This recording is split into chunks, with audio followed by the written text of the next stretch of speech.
warahmatullahi wabarakatuh.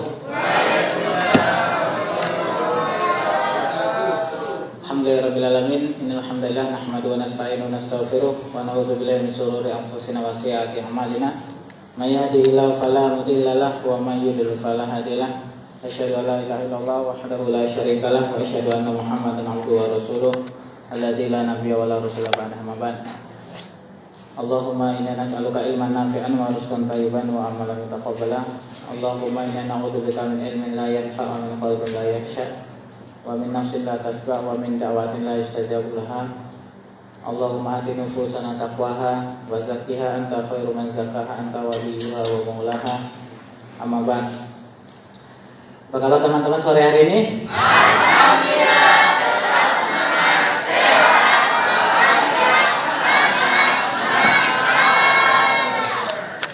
Siapa yang paling kencang suaranya? Paling, kalau bahasa sini paling nyaring gitu ya. Saya kalau sama anak-anak, coba suaranya kencang gitu kan. Anak-anak jawabnya apa? Bukan kencang Ustaz, laju ngomong gitu. Oh, laju kan cepat ya kalau di sini. Maksudnya suaranya yang tinggi. Oh, nyaring Ustaz gitu. Oh, ternyata bahasa Pontianak suara tinggi itu bahasanya nyaring. Kaifa amsaytum?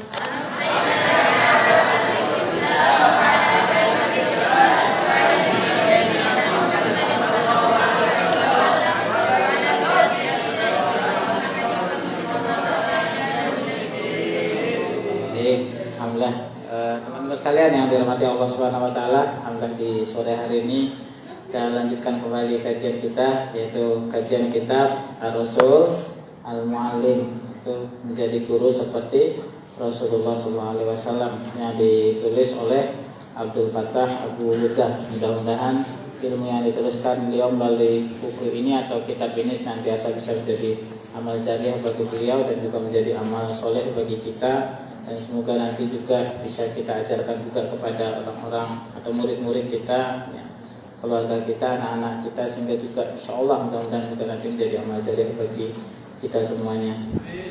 Amin Allahumma amin. Baik, ini adalah pertemuan ketiga ya bagi angkatan ke-7 ya teman-teman. Yang kemarin saya kayaknya belum sempat memperkenalkan diri ya. Kalau dalam bahasa pepatah itu tak kenal maka tak kenal maka ta'aruf gitu ya. Terus ta'aruf maka ta'aruf maka nikahan gitu ya. Tak kenal maka ta'aruf, tak kenal maka tak sayang gitu ya. Tak kenal maka kita kenalan lah. Nama saya Syekh Aziz ya, nama lengkapnya Syekh Aziz Pranginangin. Saya marganya Pranginangin teman-teman, karena saya lahir dari orang tua sukunya Karo. Suku Karo itu salah satu suku yang ada di mana? Di Sumatera Utara, di Medan. Orang Karo itu sama orang Mandailing nggak mau dibilang Batak biasanya. Karena orang Batak itu ada teman-teman yang mungkin Batak di sini. Ada.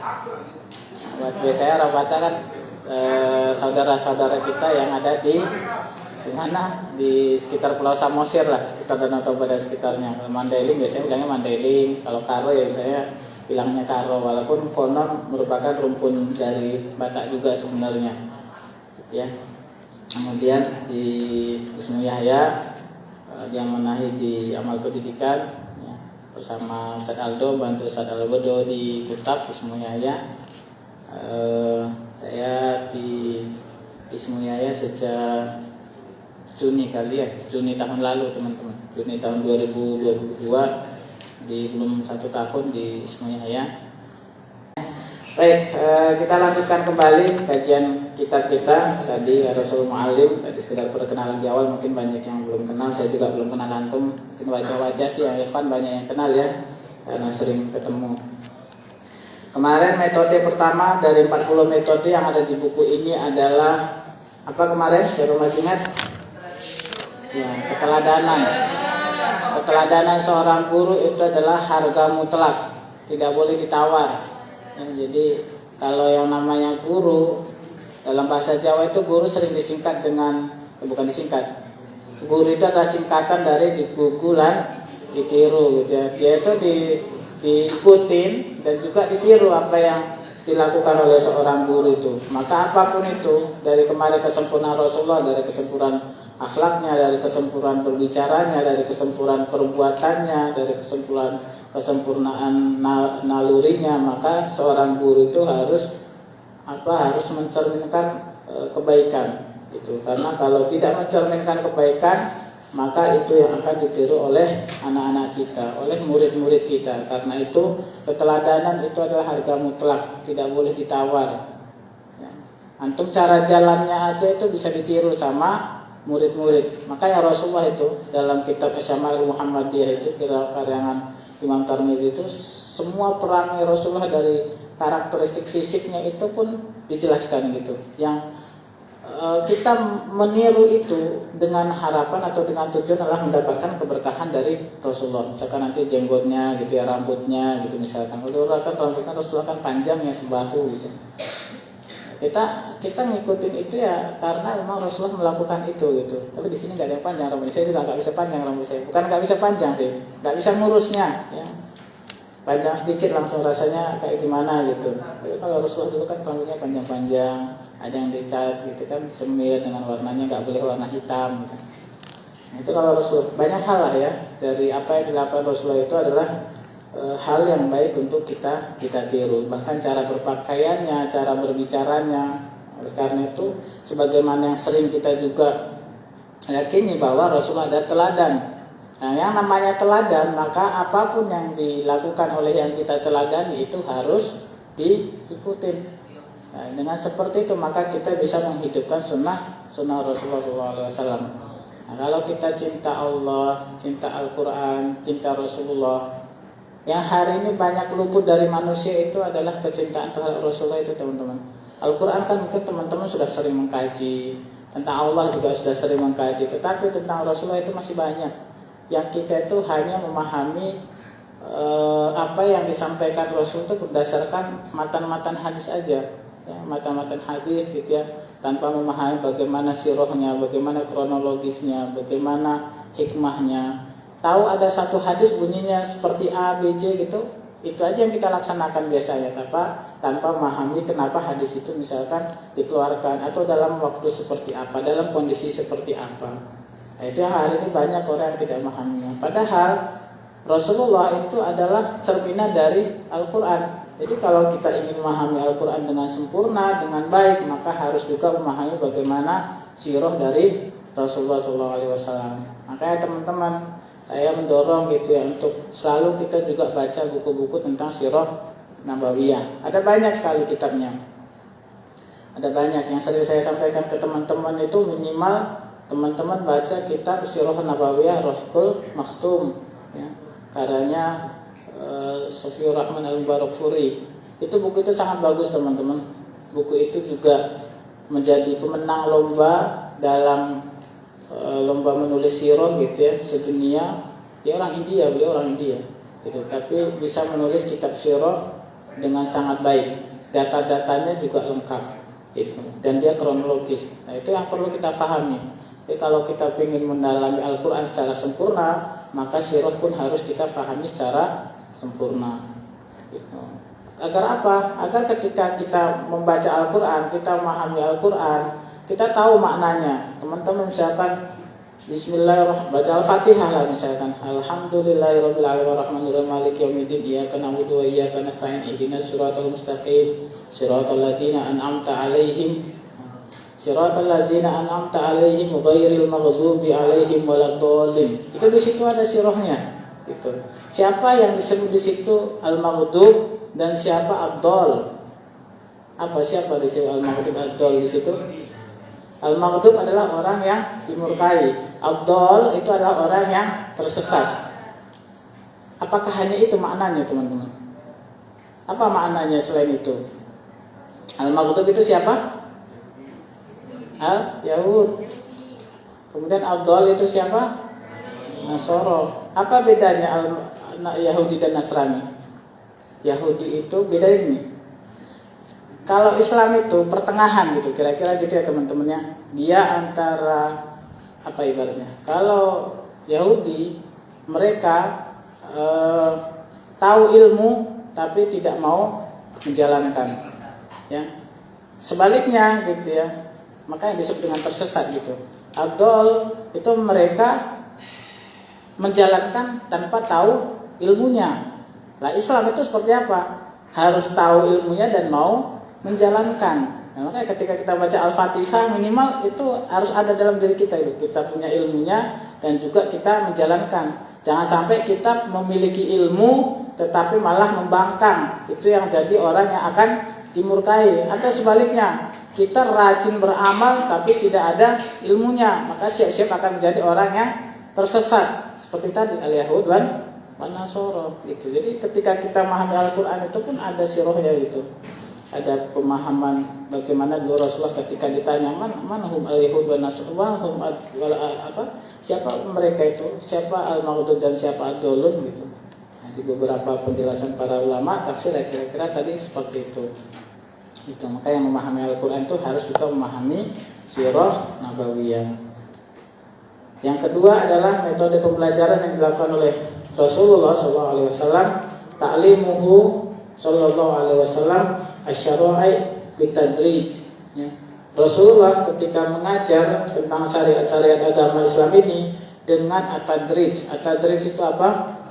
Bertahap, bitadarruj ya. Sebagaimana juga Al-Qur'an diturunkan secara bertahap. Jadi tidak sekaligus gitu Al-Qur'an itu diturunkan. Dan Rasulullah pun sama dalam memberikan pengajaran kepada para sahabat itu tidak langsung semuanya disampaikan kepada para sahabat, tetapi disampaikan secara bertahap, yang mulai dari yang penting, kemudian nanti yang kurang penting gitu ya, sampai nanti yang kira-kira kurang penting untuk disampaikan. Tapi bertahap, yang penting dulu terlebih dahulu disampaikan. Gitu. Wa kana sallallahu alaihi wasallam yura'i at-tadrij fi ta'lim. Fakana yuqaddimu al-aham fal-aham wa yu'allimu syai'an fa syai'an najman liyakuna aqraba tanawulan wa athbata 'ala al-fuadi hifzan wa fahman. Jadi Rasulullah dalam menyampaikan ilmu, dalam menyampaikan ilmu syariat ini, maka dia lebih mengutamakan mana yang terpenting terlebih dahulu, kemudian yang berikutnya. Dia mengajarkan sesuatu secara sedikit demi sedikit dan berangsur-angsur, tidak sekaligus gitu. Kemudian apa tujuannya? Agar aqrabu tanawulan. Tujuannya adalah kenapa syariat itu harus bertahap, agar mudah diterima. Coba kalau langsung diberikan syariat di gelondongan gitu ya, maka akan susah diterima oleh orang dalam mengamalkannya. Wa asbata 'alal fuad, dan juga kenapa syariat itu disampaikan secara bertahap, Rasulullah mengajarkan secara bertahap agar menjadi kokoh baik di hati ya, untuk dihafal dan juga untuk diamalkan. Jadi itu yang harus kita pahami terlebih dahulu teman-teman. Apa alasannya kenapa Rasulullah menyampaikan ilmu itu secara bertahap? Saya ulangin tadi adalah ya, dia menyampaikan agar mudah difahami, agar lebih kokoh dalam diri kita, agar lebih mudah difahami dan juga agar mudah dihafal dan juga difahami. Ini ada beberapa hadis yang disebutkan oleh Rasulullah. Nanti saya akan kaitkan dengan materi yang lainnya yang juga sama sebenarnya sebagai penguat. Hadis yang pertama, hadis ke-24 di kitab ini, riwayat Ibnu Majah an Jundub bin Abdullah radhiyallahu taala anhu qala kunna ma'an nabiy sallallahu alaihi wasallam wa nahnu fityanun hazawiratun fata'allamna al-iman qabla an nata'allama al-Qur'an thumma ta'allamna al-Qur'an fasdadna bihi imanan. Dari Jundub bin Abdullah disampaikan bahwa kami dulu bersama Nabi sallallahu alaihi wasallam wa nahnu fityanun hazawiratun. Ketika itu kami masih muda ya, belum baligh. Fata'allamna al-iman, kemudian kami belajar dari Rasul itu belajar iman qabla an nata'allama al-Qur'an, sebelum kami belajar Al-Quran. Summa ta'allamna Al-Quran, kemudian kami belajar Al-Quran, fasdadna bihi imanan. Kemudian dengan kami belajar Al-Quran itu maka bertambahlah iman kami. Ini hadis ini juga sangat menginspirasi kami teman-teman di Kutab atau kita di Kutab itu, dan ini juga hadis yang sangat mendasar. Kenapa kalau teman-teman mendengar Kutab itu sering ada istilah iman sebelum Quran. Karena Rasulullah pun sama dulu. Ketika mengajarkan para sahabat itu, belajarnya iman dulu baru belajar Al-Quran. Ya. Belajar iman maksudnya apa? Sumbernya tetap dari Al-Quran ya, bukan berarti belajar iman terus kan belajarnya dari Al-Quran juga. Ya benar, sumbernya adalah Al-Quran, karena kurikulum yang diturunkan oleh Allah kepada Nabi itu adalah Al-Quran. Tetapi tidak serta-merta ilmu-ilmu yang disampaikan dalam Al-Quran itu, atau ilmu-ilmu yang berkaitan dengan kajian-kajian tentang Al-Quran, tapi keimanan yang inspirasinya atau sumbernya berasal dari Al-Quran. Nah itu yang pertama harus diajarkan, atau itu yang pertama harus diajari gitu ya. Ketika kita belajar ya kita mengokohkan dulu terlebih dahulu iman itu, baru kemudian nanti kita lanjutkan belajar Al-Qurannya. Antum kalau disuruh menghafal Al-Quran, antum kalau disuruh memahami Al-Quran secara syariat gitu, itu akan lebih sulit ketika antum langsung mempelajari Al-Qurannya. Tetapi akan lebih mudah dan mungkin akan bisa masuk ke dalam diri antum dengan baik itu ketika keimanan terlebih dahulu yang dikokohkan. Jadi belajar iman dulu baru belajar Al-Quran. Iman itu apa sih? Iman itu ya karakter gitu ya, kalau bahasa kita hari ini. Maka ya dalam pendidikan di Indonesia itu kan ada, hari ini kan booming gitu berbicara mengenai pendidikan karakter. Ya kita Islam itu punya the real building karakter itu. Kalau dalam hadis Rasulullah yang lain disampaikan ada cabang-cabang iman itu ada 60-an atau 70-an cabang. Yang tertinggi adalah la ilaha illallah, yang terendah adalah menyingkirkan duri dari jalan, dan malu itu adalah bagian dari iman. Malu itu bagian dari iman.